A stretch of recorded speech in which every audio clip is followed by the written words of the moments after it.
So I need you to paint the word picture for me. I really never start interviews out this way. So with all due respect, I ask the question, do you have your shirt on right now, Coach? You have your shirt on? Yeah? To the benefit of everybody on the bus, we're driving on to San Antonio right now. Okay. So the answer is yes.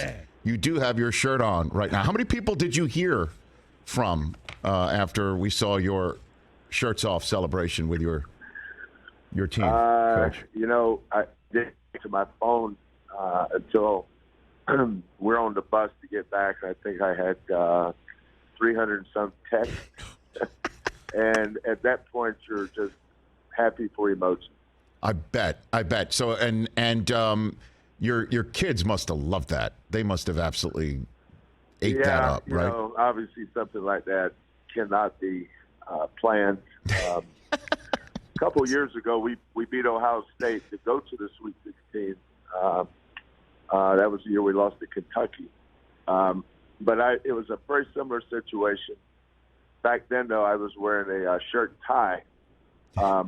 And as soon as I walked in, I just got blasted with the water shower from the Gatorade cooler, and then the bottles and the squirt bottles and all that. And I said, well, when I turned the corner, I saw it was coming, and I said, what the hell? You know, let's dive in there and just take it like a man. I took my shirt off for some dumb reason. Well, it looks like you've been working out. I'll be honest with you. I'd like to know what your workout regimen is, Coach.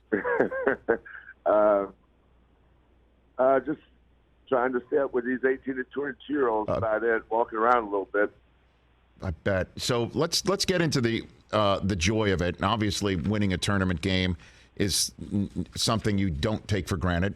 But your team went to the Final Four last year, and you lost two crucial members of that Final Four team due to injury in December. Your guards, Marcus Sasser and Tremont Mark, you lost those guys. What was the feeling around your team in December when those guys went down, Coach? Well, I think we played Texas State on the 22nd.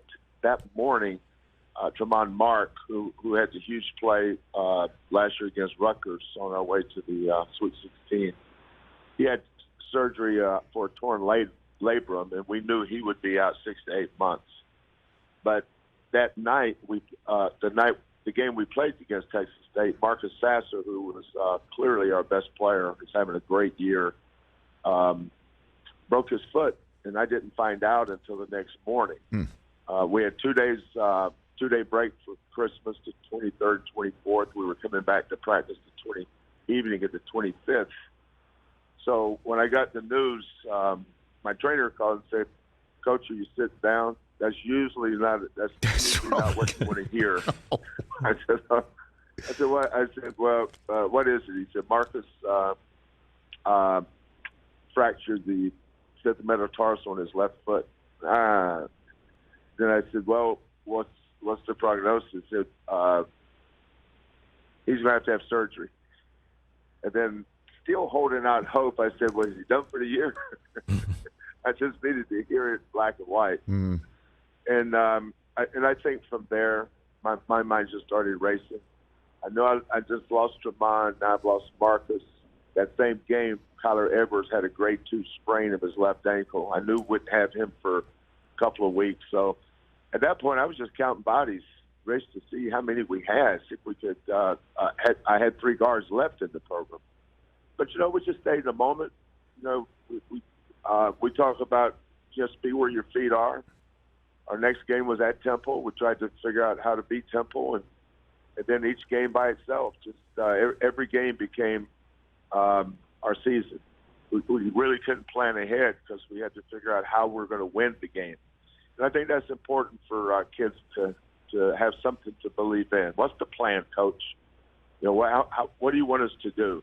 And you know, as the head coach, you feel responsible for that. And we had Josh Carlton, the big kid that transferred from UConn, and we're fortunate to have Tajay Moore, the athletic kid that transferred from Cal State Bakersfield. We just gave everybody a new role and told them just be all conference in your role. If you do that, we'll be fine. And now here you are on the bus to San Antonio after winning 2 in your first go-round here in this tournament.